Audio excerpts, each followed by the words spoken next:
Hello, good morning mga han, mga kabebe, mga mahal dyan sa buhay. Ito ba yung DJ Makib 101.1 Team Power Flowers po.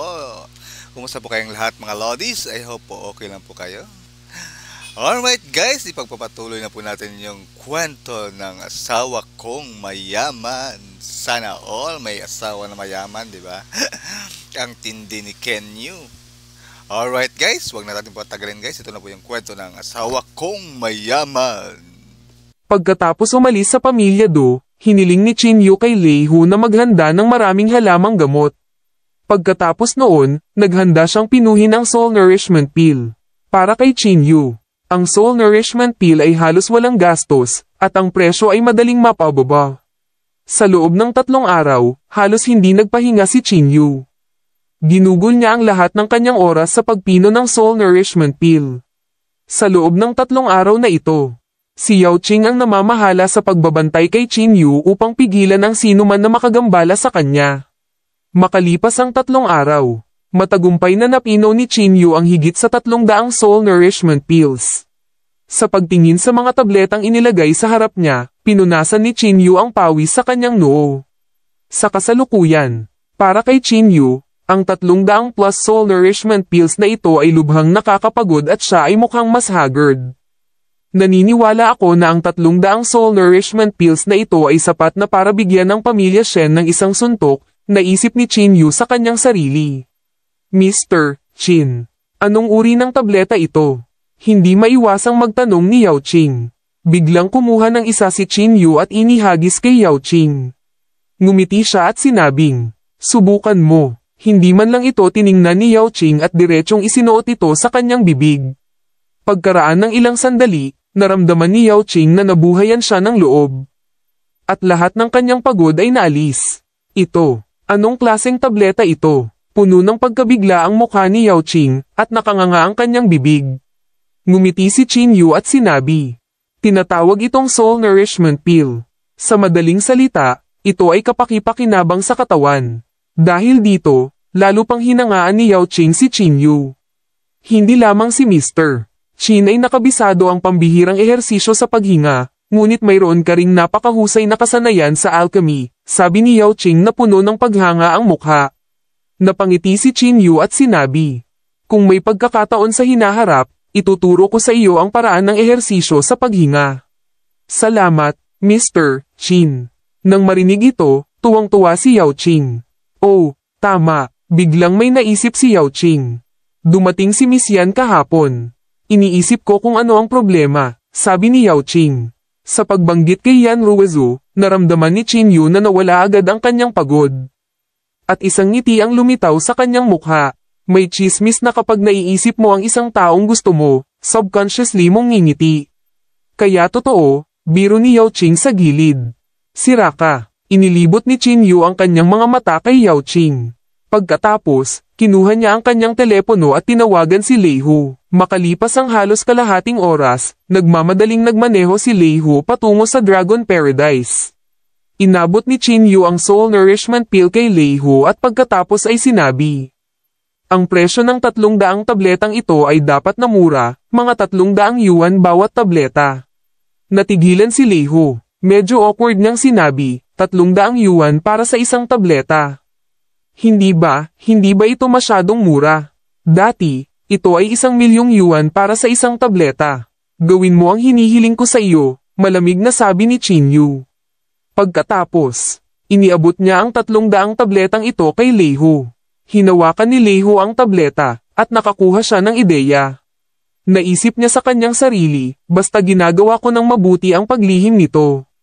Pagdating ng panahon, ibebenta ko ito sa mas mataas na presyo at tiyak na hindi niya malalaman. Sa pag-iisip nito, hinawakan ni Leihu ang tableta at aalis na sana. Maghintay. Sa sandaling ito, biglang tinawag ni Chinyu si Leihu. Sa susunod na segundo, humakbang pasulong si Chinyu at inabot niya ang leeg ni Leihu, itinaas siya sa ere. Buong lakas na nakipagpunyagi si Leihu. Ngunit nalaman niyang hindi na siya makakalaya. Ang palad ni Chinyu ay parang sipit na bakal at hindi siya makagalaw. Hindi nagtagal, naramdaman ni Leihu na mahirap huminga. At agad na namula ang kanyang mukha. Mas mabuting huwag kang mag-isip ng anumang malilim na ideya. Kikita ka lang kung hahayaan kita, malamig na sabi ni Chinyu. I know, nahihirapang sinabi ni Leiho ang ilang salitang ito. Binitawan ni Chinyu si Leiho, at naupo si Leiho sa lupa. Pinunasan niya ang pawis sa kanyang noo at nakaramdam ng lamig sa kanyang likod. Sigurado si Leiho na baka ngayon lang siya pinatay ni Chinyu. I'm sorry, Mr. Chin. Pinunasan ni Leiho ang pawis sa kanyang noo at sinabing may matagal na takot.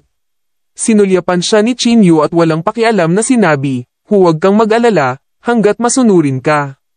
Hinding-hindi ko hahayaang magdusa ka. Mabilis na tumango si Leiho at sinabing, salamat, Mr. Chin. Salamat, Mr. Chin. Pwede ka nang umalis. Ikinaway ni Chinyu ang kanyang kamay. Hindi na nagtagal si Leiho at mabilis na umalis sa lugar. Alam na alam ni Chinyu na kailangan niyang gamitin ang parehong kabaitan at kapangyarihan para maging masunurin ng isang tusong fox na tulad ni Leiho. Kung hindi, maaari niya itong saktan anumang oras. Next, I should prepare to go to the auction. Hindi ko lang alam kung sapat na ang 10 milyon. Napaisip si Chinyu sa sarili. Mula noong sinaunang panahon, ang paglilinang ay palaging napakamahal. Sa sandaling ito, malalim na naunawaan ni Chinyu ang pangungusap na ito. May kalahating buwan pa bago ang auction, kaya hindi nagmamadali si Chinyu. Pagkaalis ni Leiho, nakatulog si Chinyu. 3 araw siyang natulog. Sa 3 araw na ito, ang Soul Nourishment Pill ay nakapag-circulate na ng higit sa kalahati ng Jiangcheng. Nang walang anumang publisidad, ang Soul Nourishment Pill ay halos kumalat sa buong lungsod. Sa isang iglap, naging sikat na tao si Leiho. Ginamit niya ang pagkakataong ito para mabilis na makapagtatag ng isang kumpanya ng produktong pangkalusugan. At mabilis ding natanggap ng pamilya Shen ang balitang ito. Mr. Shen, ito ang Soul Nourishment Pill. Sa opisina ni Shen Yun, iniabot ni Zhao Gang ang Soul Nourishment Pill kay Shen Yun na may nakakabinging ekspresyon. Hinaplos ni Shen Yun ang tableta at hindi napigil ang huminga. Ganyan ba talaga kababalaghan ang tableta na ito? Totoo naman, nagmamadaling sabi ni Zhao Gang. Narinig ko na maraming matataas na tao sa lungsod ang nakikipaglaban para sa ganitong uri ng tableta. Kumunat ang noo ni Shen Yun. Hinaplos niya ang kanyang baba at sinabi sa mahinang boses. Kung makukuha ko ang formula para sa Soul Nourishment Pill, ang pamilya Shen ay tiyak na makakaakyat sa mas mataas na antas. Sa oras na iyon, hindi magiging problema para sa amin ang paglawak sa labas ng Chuzhou. Sa pag-iisip nito, tumingin si Shen Yun kay Zhao Gang at sinabing, saan nanggaling ang Soul Nourishment Pill na ito? Mabilis na sinabi ni Zhao Gang, may chismis na nanggaling ito kay Leiho. Leiho, ang ibig mong sabihin ay mababang buhay. Hindi napigilan ni Shen Yun na magpakita ng bakas ng paghamak sa kanyang mukha. Oo, siya yun. Mabilis na tumango si Zhao Gang at sinabi. Hindi mapigilan ni Shen Yun na mapangiti habang sinasabi, karapat-dapat ba ang isang tulad niya sa Soul Nourishment Pill? Parinig ang mga salita ni Shen Yun, nagmamadaling tumango si Zhao Gang. Si Zhao Gang, na gustong makipagtulungan kay Leiho at makakuha ng mga karapatang kumatawan sa Soul Nourishment Pill, ay hinanap si Leiho bago ito. Ngunit hindi niya inaasahan na hindi lamang si Leiho ang hindi pumayag, ngunit nakuha pa niya ang isang tao upang itapon siya. Kaya, sa sobrang galit, sinabi ni Zhao Gang na gustong parusahan ni Shen Yun si Leiho, kay Shen Yun ang bagay na ito. Oo. Bakit karapat-dapat si Leiho na magkaroon ng Soul Nourishment Pill? Paulit-ulit na tumango si Zhao Gang. Bahagyang bumantong hininga si Shen Yun at sinabing, mukhang kailangan kong maghanap ng oras para makausap si Leiho. Nang marinig ito ni Zhao Gang, nakakuha siya ng ideya, at pagkatapos ay sinabi niyang palihim, President Shen. Mas pinahahalagahan ni Leiho ang Soul Nourishment Pill kaysa sa sarili niyang buhay. Pakiramdam ko ay mahihirapan siyang ibigay ito sa iyo. Sinulyapan siya ni Shen Yun at ni Nishan habang sinasabi. Mayroon lang siyang dalawang pagpipilian. Ibigay ang Soul Nourishment Pill o mamatay. Alin sa tingin mo ang pipiliin niya? Agad na tuwang-tuwa si Zhao Gang. Isang ekspresyon ng pagiging nagtagumpay sa kanyang masamang pakana ang lumitaw sa kanyang mukha. President Shen, dahil sa pagsasabi ko sa iyo ng balita, maaari mo ba akong bigyan ng proxy pagdating ng panahon? Pinunasan ni Zhao Gang ang kanyang mga kamay at sinabing may nakakahiyang ngiti. Hanggat masunurin ka, hindi iyon magiging problema, walang pakialam na sabi ni Shen Yun. Bagamat prominente ang pamilya Shen, ang kanilang pundasyon ay nasa kabisera ng probinsya. Ngayong nakarating na sila sa Jiangcheng, kailangan talaga nila ng ilang alipors. Si Zhao Gang ang tamang kandidato. Mga update ni, salamat. Pangulong Shen. Tuwang-tuwa si Zhao Gang at paulit-ulit siyang nagpasalamat. Pagkaalis ni Zhao Gang, tumawag si Shen Yun sa telepono at handang hanapin si Lei Hu. Sa kabilang banda, nakaupo si Qin Yu sa looban ng villa habang nakababad sa araw. Siya ay naghihintay para sa Soul Nourishment Pill upang inumin ang buong Jiangcheng sa pamamagitan ng bagyo. Magbabago ang mga bagay sa Jiangcheng sa lalong madaling panahon. Napangiti ang mga labi ni Qin Yu. Sa tulong ni Qin Yu, nakuha ni Du Hengsheng ang proyekto ng pamilya yan. Sa ilang araw na ito, halos lahat ng oras ni Du Hengsheng ay ginugol sa pagkain kasama ang kanyang mga nakatataas. Ngayon ay walang pagbubukod. Sa dinner party, lasing ang lahat. Sa sandaling ito, biglang sinabi ng alkalde ng Jiangcheng, hindi ko alam kung narinig mo na, ngunit kamakailan, isang gamot na tinatawag na Soul Nourishment Pill ang inilabas sa Jiangcheng. Lahat ay nag-aagawan sa pagbili nito. Ngumiti si Du Hengsheng at sinabi, Mayor Li, narinig ko na rin ang tungkol dito. Oo nga pala. Ano ba talaga itong Soul Nourishment Pill? Agad na sinabi ni Mayor Li, itong Soul Nourishment Pill ay talagang milagro. Ang isang tableta ay maaaring palakasin ang kalusugan ng isang tao. Kung kinuha ito sa mahabang panahon, maaari nitong pahabain ang buhay ng isang tao. Tama iyan. Ngayon, halos lahat ng mayayaman sa Jiangcheng ay may isang tableta, ang iba ay nag-echo. Buntong hininga, sayang naman at bihira ang ganitong gamot. Wala na ngayon. Ginamit ni Lei Hu itong Soul Nourishment Pill para baguhin ang sarili niya. Nagpunta siya mula sa isang mababang buhay hanggang sa isang mataas na uri ng negosyante. Alam ng Diyos kung gaano karaming mga kumpanya ang nakikiusap sa kanya para sa mga karapatang kumilos bilang isang ahente. Interesado din si Du Hengsheng. Maging ang alkalde ng Jiangcheng ay ipinagyayabang ang Soul Nourishment Pill na ito. Tila hindi ito walang batayan. Sino ang nakakaalam kung gaano karaming kayamanan ang lilikha nito sa hinaharap? Kung makakakuha siya ng bahagi ng mga kita, maaaring makagawa siya ng windfall. Sa pag-iisip nito, pansamantalang nagtanong si Du Hengsheng, sino ang may Soul Nourishment Pill? Handa akong magbayad ng mataas na presyo para makabili ng isa. Nang marinig ito, lahat ay hindi napigil ang imulat ang kanilang mga mata. Mr. Du, sa tingin mo ba mabibili mo ito dahil lang sa may pera ka? Walang sinasabi kung gaano karaming tao ang hindi makakabili nito kahit 1,000,000. Eksakto, kung meron talaga. Sino ang magbibigay nito sa iyo? Nang marinig ito, mas nagulat si Du Hengsheng. Ang Soul Nourishment Pill ay talagang napakapopular. Sandaling ito, biglang sinabi ni Mayor Li na mahiwaga, para sabihin sa iyo ang totoo, mayroon pa akong isa, ngunit kailangan kong itago ito para sa sarili kong gamit. Mayor Li, bibigyan kita ng 2,000,000 para ibenta ito sa akin. Biro ng katabi niya, inilibot ni Mayor Li ang kanyang mga mata. Kahit na mag-alok ka ng 5,000,000, hindi ko ito ibebenta. Sa puntong ito, iniba niya ang paksa at ngumiti. Pero, I can let you smell it. Pagkatapos sabihin iyon, inilabas ni Mayor Li ang Soul Nourishment Pill at sinabi na may bahagyang bonggang tono, ipapaalam ko sa iyo na makita ito, ngunit sinasabi ko sa iyo, maamoy mo lang ito. Kung may manggahas na kainin ito, hindi ko siya pakakawalan. Mayor Li, huwag mag-alala, sunod-sunod na sabi ng lahat. Nagmamadali ding tumayo si Du Hengsheng at tiningnan ang Soul Nourishment Pill. Ngunit nang makita niyang malinaw ang hitsura ng Soul Nourishment Pill, biglang nagbago ang kanyang ekspresyon. Mayor Li, hayaan mo akong tingnan. Medyo nag-aalalang sabi ni Du Hengsheng. Bago pa pumayag si Mayor Li, inagaw ni Du Hengsheng ang Soul Nourishment Pill. Nang makita niya ang tableta sa kanyang kamay, ang ekspresyon ni Du Hengsheng ay naging mas hindi magandang tingnan. Hindi ba ito ang parehong pill na ininom ni Qin Yu ilang araw na ang nakalipas? Noong panahong iyon, sinabi pa ni Qin Yu na siya ang magiging ahente, ngunit sa kasamaang palad, tinanggihan niya ito. Paulit-ulit na tiningnan ni Du Hengsheng ang tableta. Sa huli, Natiyak niya na ito ang pill na ibinigay ni Chin Yu sa kanya. Mr. Du, tapos ka na bang tumingin dito? Oras na para ibalik ito sa akin. Binalik ni Mayor Lee ang Soul Nourishment Pill. Tapos, pabirong sinabi ni Mayor Lee, Mr. Du, kailangan mong mag-ingat. Si Lei Hu ay maaaring maging pinakamayamang tao sa Jiangcheng at palitan ka. Nagbiro din yung iba, Mr. Du, nasa panganib ang posisyon mo. Nagtawanan ng lahat. Si Du Hengsheng ay mukhang napahiya at hindi makatawa. Sa downtown Jiangcheng, mayroong isang set ng mga tindahan.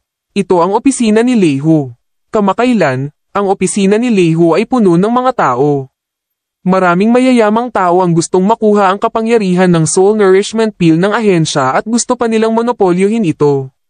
Ito rin ang unang pagkakataon na na-enjoy ni Lei Hu ang pakiramdam na hinahalikan siya hanggang sa Lei Hu, gusto kang makita ni Mr. Sun. Lei Hu, isang oras nang naghihintay si Mr. Zhang sa pintuan. Lei Hu, walang pasensya na ikinaway ni Lei Hu ang kanyang kamay at sinabing, hindi ko siya makikita. Hindi ako libre. Bago ito, ang mga tinatawag na boss na ito ay minamaliit si Lei Hu, ngunit ngayon, sila ay nagmamakaawa sa pintuan. Lahat ito ay salamat sa Soul Nourishment Pill na ito, pagmamalaki ni Lei Hu. Sa sandaling ito, biglang bumukas ang pinto ng opisina. Di ba sabi ko wala akong makikitang tao? Inip na saway ni Lei Hu. Lei Hu, napakaganda mo. Sa sandaling ito, isang boses ang pumasok sa tainga ni Lei Hu. Lumingon si Lei Hu at nakita si Shen Yun na nakatayo sa pintuan, at si Zhao Gang ay sumusunod sa likod niya. Presidente Shen, bakit ka nandito? Nagbago ang ekspresyon ni Lei Hu, at nagmamadali siyang tumayo para batiin siya. Bahagyang bumantong hininga si Shen Yun. Hindi na siya nagsalita at naupo sa sofa. Bakit hindi ka nagbubuhos ng tubig para kay President Shen? Sabi ni Zhao Gang habang nakatitig sa kanya. Tiningnan ni Lei Hu si Zhao Gang na may pagkadismaya. Ngunit masunurin pa rin siyang nagbuhos ng isang basong tubig para kay Shen Yun. President Shen, bakit mo ako hinahanap? Umupo si Lei Hu sa tapat ni Shen Yun at tuwang-tuwang sinabi. Uminom si Shen Yun ng isang subo ng tubig at walang pakialam na sinabi, narinig ko na mayroon kang gamot na tinatawag na Soul Nourishment Pill, tama ba? Nagbago ang ekspresyon ni Lei Hu. At masama ang pakiramdam niya. President Shen, ang Soul Nourishment Pill ay talagang nasa aking mga kamay. Hinanda ni Lei Hu ang kanyang sarili at sinabi. Malamig na ngumuso si Shen Yun at sinabing, bigyan mo ako ng formula para sa Soul Nourishment Pill, at mabibigyan kita ng pera. Pagkatapos sabihin iyon, kinuha ni Shen Yun ng isang bank card at inilagay ito sa mesa. May 1,000,000 sa card. Ito ay sapat na upang bilhin ang iyong formula. Bago magsalita si Shen Yun, ipinakita na ni Zhao Gang ang kanyang kayamanan. Nagbago ang ekspresyon ni Lei Hu, at hindi niya maiwasang magmura, 1,000,000 lang. Sa tingin mo ba ay pulubi ako o ano? May iba ka ba sa mga pulubi? Ngumisi si Shen Yun. Nang marinig ito, hindi napigilan ni Lei Hu na magalit. Pinandilitan niya si Shen Yun at sinabing, Shen Yun, huwag kang masyadong lumayo, masyado bang pumunta? Naging malamig ang ekspresyon ng mukha ni Shen Yun, at sinabi niyang malamig, how dare you talk to me like that? Pagkatapos sabihin iyon, ikinaway ni Shen Yun ang kanyang kamay, at ang ilang bodyguard ay agad na sumugod mula sa labas. Sa ilang suntok at sipa, idiniin nila si Lei Hu sa lupa. Tumingin si Shen Yun kay Lei Hu at sinabing, Lei Hu, ibigay mo ang race eta, o lampoin kita. Ikaw ang pumili. Ang ekspresyon ni Lei Hu ay sobrang pangit, at hindi siya nagsalita ng ilang sandali. Hindi ka magsasalita, tumango si Shen Yun. Baliin mo ang kanyang mga paa para sa akin. Oo, ang ilang mga bodyguard ay sumigaw ng malakas at babaliin ang mga binti ni Lei Hu. Maghintay. Nakita ni Lei Hu ang sitwasyon at nagmamadaling sumigaw. Itinaas niya ang kanyang ulo para tingnan si Shen Yun at sinabing may nakakatakot na ngiti, President Shen. Hindi sa ayaw kong ibigay ito sa iyo. Ang pangunahing bagay ay, wala rin akong race eta. Itong Soul Nourishment Pill ay ibinenta sa akin ng iba. Ibang tao. Sumimangot si Shen Yun at nagtanong. Sino? Nakakuha ng ideya si Lei Hu at sinabing, ito ay isang doktor. Paano ito? Magpapa-appointment ako para makilala ka niya sa loob ng 3 araw. Sa tingin mo okay lang? Alright guys, natapos na naman po yung panibagong kabanata natin guys. I hope po nag-enjoy po kayo sa ating bagong kabanata. At abangan nyo na naman po yung susunod na kabanata mga Lodis. I hope po i-share nyo po at i-like yung kwento ng asawa kong mayaman. Sana all. Alright guys, ito po si DJ Maki 101.1 Team Power Flowers. Thank you so much mga Lodis. I hope po i-bless kayo this day at mag-iingat po kayo. Bye-bye!